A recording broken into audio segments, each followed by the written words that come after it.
सच्चिदानंद सद्गुरु साईनाथ महाराज की जय। ओम साई राम। मित्रों, आज का ब्लॉग आप सभी हमारे साईं परिवार के लिए विशेष लाभकारी और कल्याणकारी है, क्योंकि आज के ब्लॉग में हम आप सभी अपने साईं परिवार के लिए उन क्वेश्चनों का जवाब लेकर के आए हैं जो यह पूछते हैं। लगभग बहुत सारे लोग हमारे साईं परिवार यह पूछ चुके हैं, गुरुजी पूजा कक्ष में कितनी मूर्तियां रखें, एक ही देवता की कितनी मूर्तियां रखें। हम उन सभी लोगों के लिए आज यह ब्लॉग लेकर के आए कि किन मूर्तियों की पूजा करी जाए, कितनी मूर्तियां पूजा कक्ष में रखी जाएं, क्या 4 मूर्तियां, 3 मूर्तियां, 2 मूर्तियां रख देने से हमको 4 गुना फल मिलता है। बहुत सारे लोग यह भी पूछते हैं। तो आज इसी का हम उपाय लेकर के आए और इसी का जवाब लेकर के आए। और किन मूर्तियों की पूजा करनी चाहिए, किन मूर्तियों की पूजा नहीं करना चाहिए, अगर कोई मूर्तियां अशुद्ध हैं तो उनको कैसे विसर्जन किया जाना चाहिए, यह सब हम आज आपको बताएंगे। तो ध्यान से आप सुनिए, आज का ब्लॉग बहुत ही अच्छा होने वाला है, बहुत ही जानकारी से परिपूर्ण होने वाला है, आपके लिए बहुत ही लाभकारी है। तो आइए सबसे पहले तो यह जाने कि हमारे पूजा कक्ष में कौन सी मूर्ति स्थापित करी जाए, कौन सी ना। देखिए, जब भी आप कहीं से मूर्ति को लेकर के आए अपने प्रभु के, साईं बाबा की या किसी की मूर्ति, तो ध्यान से देख लें कि मूर्ति टूटी हुई ना हो। बहुत सारे ऐसी मूर्तियां ले आते हैं, उसका पैर टूटा है, सर टूटा है, अंगुली टूटी है, मूर्ति क्या है, वह खंडित है। उस मूर्ति की जो भी पूजा करी जाएगी वह पूजा भी खंडित माना जाएगा। ऐसी मूर्तियां जो टूटी हुई हों वह नकारात्मक ऊर्जा को जन्म देती हैं। आप ही दे सोचिए कि आप किसी ऐसे व्यक्ति को देखिए जिसका अंग भंग होता है, तो आपके मन में एक नकारात्मक ऊर्जा जाती है कि बेचारे का ऐसा है, क्योंकि उसको आप बेचारा बना दिए, सृष्टि ने उसको ऐसा बनाया। लेकिन यहाँ मूर्ति क्या है कि मूर्ति को आप चेंज कर सकते हैं, व्यक्ति को तो आप बदल नहीं सकते, क्योंकि उसके अंदर जो भी अंग भंग भी हुआ तो वह एक बार टूट गया। लेकिन मूर्ति क्या है, जिस दुकान से आप परचेज कर रहे हैं वहाँ आप बदल सकते हैं। तो नकारात्मकता को जन्म देती है टूटी हुई मूर्ति। टूटी हुई मूर्ति आपको कभी नहीं लाना चाहिए, पूजा में कभी नहीं स्थापित करना चाहिए, क्योंकि वह आपको नकारात्मक ऊर्जा को ही जन्म देगी, सकारात्मक ऊर्जा कभी उससे मिलेगी नहीं। तो पहला नंबर यह ध्यान देना है। अब आता है कि मूर्ति कितनी बड़ी होनी चाहिए। देखिए, मूर्ति कम से कम आपको जो हमारे शास्त्रों में बताया गया है कि जो अंगूठा होता है, आप ऐसे करके देखेंगे तो इतनी बड़ी, देखिए यहाँ से इतनी बड़ी मूर्ति होनी चाहिए, यहाँ से लेकर के अंगूठे के बराबर तक, मतलब 4 इंच की लगभग या 5 इंच की मूर्ति आप रख सकते हैं। इससे ऊपर की मूर्ति नहीं रखनी चाहिए पूजा कक्ष में, क्योंकि हमारा जो घर होता है वह घर अशुद्धता का प्रतीक भी माना जाता है, क्योंकि मंदिर तो है नहीं कि हम उसको मंदिर माने। बड़ी मूर्तियों का जो स्थापना होना चाहिए वह होना चाहिए मंदिरों में, मंदिर में जहाँ पर प्राण प्रतिष्ठा किया जाता है वहाँ पर। हमारे घरों में 4 से 5 इंच की मूर्ति, 3 इंच की मूर्ति बहुत ही अच्छी मानी जाती है, तो ऐसी मूर्तियाँ लेनी चाहिए। अब आता है कि कितनी मूर्तियाँ एक ही देव की हम स्थापित कर सकते हैं। देखिए, एक ही देवता की कई मूर्तियाँ नहीं रखनी चाहिए। चाहे बहुत सारे लोग कहते हैं गुरुजी हमको किसी ने साईं बाबा की मूर्ति हमने एक रखी थी, एक लोगों ने गिफ्ट कर दिया, फिर एक लोगों ने गिफ्ट किया, हमने 4 मूर्तियाँ रख दी जो है अपनी पूजा में, तो हमको तो 4 गुना फल मिलेगा। मैं कहता हूँ नहीं मिलेगा। इसका कारण आप समझिए। आप किसी भी देव के तरफ उसकी 4 मूर्तियाँ रख देंगे, 4 प्रतिमाएं रख देंगे और चारों तरफ आप पूजा कर रहे हो, आपका ध्यान केंद्रित नहीं हो रहा है। आपका ध्यान जब केंद्रित नहीं होगा तो वह ऊर्जा का फ्लो आपको प्राप्त ही नहीं होगा, क्योंकि आपका ध्यान भटक रहा है। इसीलिए ऊर्जा प्राप्त करने के लिए एक मूर्ति ही काफ़ी है। और अगर मान लीजिए 4 मूर्तियां आपके घर में हैं तो 3 मूर्तियां आप क्या करिए, आप भी जिनके पास साईं की प्रतिमा नहीं है उनको आप गिफ्ट कर दीजिए। अब यहाँ मूर्ति की बात मैं कह रहा हूँ, आप यहाँ ध्यान दीजिएगा, उस तरह की बात नहीं कर रहा हूँ जो चित्र बने होते हैं, चित्र की बात नहीं कर रहा हूँ, मूर्ति की बात कर रहा हूँ। जो संगमरमर की मूर्ति है, मिट्टी की मूर्ति है, ऐसी मूर्तियाँ केवल और केवल एक पूजा कक्ष में होनी चाहिए। क्योंकि जब आप 10 मूर्तियां रख देंगे, 4 मूर्तियां रख देंगे, आप अपनी पूरी ऊर्जा के साथ कंसंट्रेट नहीं हो पाएंगे पूजा में, क्योंकि बार बार आप सोचेंगे इस मूर्ति का भी आरती कर लें, इसका भी कर लें, इसका भी कर लें, फिर आपकी ऊर्जा बढ़ जाती है। और जिस मूर्ति से आपको वह ऊर्जा प्राप्त होनी है, जिसका आपने आकार प्रकार रखा है, तो उसका 10 आकार प्रकार आपको वह ऊर्जा प्रदान ही नहीं करता। मतलब ऐसी पूजा बेकार ही हो जाती है, उसका कोई फल नहीं प्राप्त होता है। देखिए, चित्र आप सैकड़ों रख सकते हैं, लेकिन मूर्ति, जो मूर्ति होती है वो केवल एक हो सकती है पूजा कक्ष में। तो इसलिए मूर्ति केवल एक स्थापित करें अपने पूजा कक्ष में।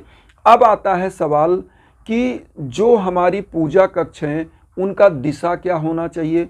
देखिए, पूजा का जो दिशा होना चाहिए, उत्तर और पूरब का दिशा सबसे अच्छा माना जाता है पूजा के लिए।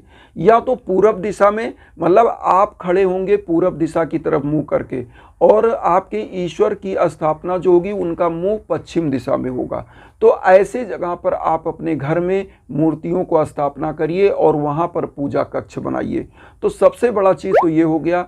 अब आता है कि पूजा कक्ष की बात चल रही है तो बहुत सारी चीज़ें आपको जानना है।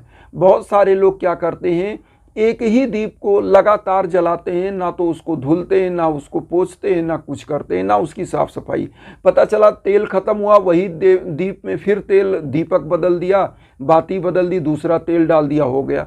मैं कहता हूँ कोई भी दीप आप जलाते हो, जैसे आपको एक थाली में डेली भोजन दिया जाए, उसको धुला ना जाए तो आपको कैसा लगेगा। तो इसी प्रकार से पूजा कक्ष में नकारात्मक एनर्जी नहीं होनी चाहिए, उसके लिए सफाई जरूरी है। तो दीपक को क्या करिए, दीप एक ऐसा चीज होता है जो आपके घर को सकारात्मक ऊर्जा देता है।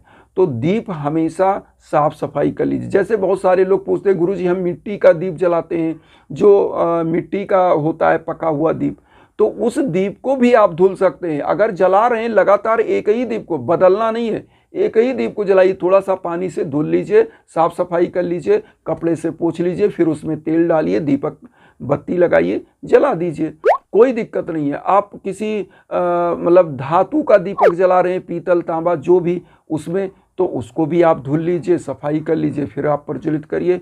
तो उसमें नकारात्मक ऊर्जाएं नहीं होती है। हमारी जो पूजा होती है, आप समझिए, पूजा से हमको एक ऊर्जा मिलती है। और आप यह चीज़ सब लोग मानते होंगे कि यह जो सृष्टि है, यह किसी न किसी परम सत्ता के द्वारा गतिमान है, और इस सृष्टि को चलाने वाला वह परम पिता परमेश्वर है, जिसकी ऊर्जा हर व्यक्ति तक पहुंचती है। लेकिन उस ऊर्जा को प्राप्त करने के लिए आपको योग्य बनना पड़ता है। आपको ये समझना पड़ता है कि वह ऊर्जा हम कैसे प्राप्त करें। जैसे परम सत्ता जो है, जो हमारा ईश्वर है, उसने सूर्य बनाया, सूर्य को बनाया कि सृष्टि को, सभी को आप ऊर्जा देंगे, सभी को प्रकाश देंगे, और उसी के द्वारा पौधों में प्रकाश संश्लेषण की क्रिया होगी, और फिर पौधे क्या करेंगे, अपना भोजन बनाएंगे, फिर फल आएगा। तो फल आएगा तो हम आप खाएंगे, हमारे अंदर ऊर्जा आएगी, और हमारे अंदर ऊर्जा आएगी, हम लोग अपनी संतानोत्पत्ति करके उनको बढ़ाएंगे। तो इस प्रकार से हमारी सृष्टि ने ऐसा संयोजन बनाया है कि हर जगह हर व्यक्ति किसी न किसी रूप में एक दूसरे से, ग्रहों से जुड़ा हुआ है। तो यहाँ पर कहने का मतलब है कि सृष्टि में जो चीज़ें हैं, उस ऊर्जा को, उस परम पिता परमेश्वर की ऊर्जा को प्राप्त करने के लिए हमारे अंदर योग्यता होनी चाहिए, हमारे अंदर ज्ञान होना चाहिए। परम पिता परमेश्वर ने आपको बनाया कि आप अच्छे से जिएं, लोगों के साथ अच्छा व्यवहार करें। आप समाज में आएंगे, गलत काम करेंगे तो गलत का तो गलत ही नतीजा ईश्वर देगा ना। फिर आप कहते हैं कि ईश्वर ने गलत कर दिया। ईश्वर ने नहीं गलत किया। ईश्वर कहता है जैसा आपका भाव होगा वैसा ही हम आपको परिणाम देंगे। तो यहाँ पर कहने का मतलब, हमारे घरों में जो भी मूर्तियाँ हैं, जो भी ऐसी नकारात्मक ऊर्जा वाली चीज़ें हैं, उनको हटा देना चाहिए। मान लीजिए कोई मूर्ति आपके घर में टूटी हुई है, उसको कैसे विसर्जन करेंगे। विसर्जन भी जानिए, किसी पीपल वृक्ष के जड़ के नीचे रख सकते हैं, सम्मान पूर्वक, जो टूटी हुई मूर्ति है। इसके बाद आप क्या कर सकते हैं, किसी बहते हुए नदी में प्रवाहित कर सकते हैं, उनको प्रणाम करके उस जल में डाल दीजिए मूर्ति को। तो इससे विसर्जन हो जाता है। किसी के पैर के नीचे नहीं पड़नी चाहिए, कहीं ऐसे अनादर वाली जगहों पर भी नहीं रखना चाहिए मूर्तियों को। तो यह चीज़ हम सभी को ध्यान देना है। यहाँ पर एक चीज़ और बताएं कि हम सभी लोगों को जब भी जीवन में कोई कष्ट आए तो यज्ञ याजन भी कराना चाहिए। यज्ञ याजन क्या करता है? हमारे जीवन में ऊर्जा को बढ़ाता है। जब आपके नाम पर, आपके गोत्र पर संकल्प होकर के वह मंत्र का जाप होता है और आपके लिए हवन होता है, तो अग्नि क्या होती है? देवताओं और मनुष्यों के बीच की माध्यम है। जो आप विश्व के कहीं कोने कोने में हो, वह ऊर्जा आप तक पहुंचती है। और ये जानिए, इस सृष्टि में जो भी हमारी सृष्टि का नियंता है, जो हमारी सृष्टि को संचालित करता है, वह परम सत्ता ऊर्जा से परिपूर्ण है और उसी ऊर्जा से हम आप गतिमान हैं। हम लोग अन्न खाते हैं किसके लिए? ऊर्जा के लिए। हम लोग पानी पीते हैं किसके लिए? ऊर्जा के लिए, कि हमारी बॉडी को एक एनर्जी मिले, हम चलायमान हो। पूरी सृष्टि ऊर्जा से ही चलायमान है। पेड़ है, वो भी प्रकाश संश्लेषण से अपना भोजन बनाते हैं। जाइलम फ्लोएम होता है, उसमें जड़ों से, तनों से अपना भोजन लेते हैं, तो उनके अंदर ऊर्जा आती है। और वो फल देते हैं, हम खाते हैं, हमारे अंदर ऊर्जा आती है। जीव जंतु हैं, वह खाते हैं, उनको ऊर्जा आती है।